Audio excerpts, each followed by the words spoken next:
চলুন তুলতুলের সঙ্গে একটা মিউজিক্যাল জার্নিতে যাওয়া যাক। তুলতুলে দাদা খুব আনন্দ সহকারে তার বনুকে গিটার শেখাতে গেছিল। সাথে তো মুখে গানও করতে হবে। গানটা করো, গান করো, গান করো। গানের সাথে সাথে তো গিটার বাজাতে হবে। নাচো, তুমি গান করে তুমি না, তুমি গানটা করো আর গিটারটা বাজাও। হ্যাঁ করো করো।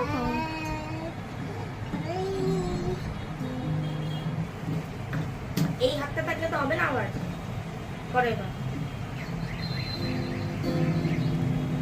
এরকম গিটার আপনারা কোনোদিনই শোনেননি। এরপরেই তো আসল মজা। এই গিটার গেল।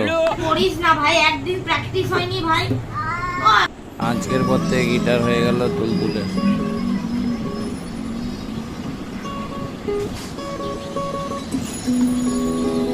এটা তো অনেকটা ফাস্ট ফরওয়ার্ড করে দিয়েছি। আসল শুনবেন, নিন শুনুন।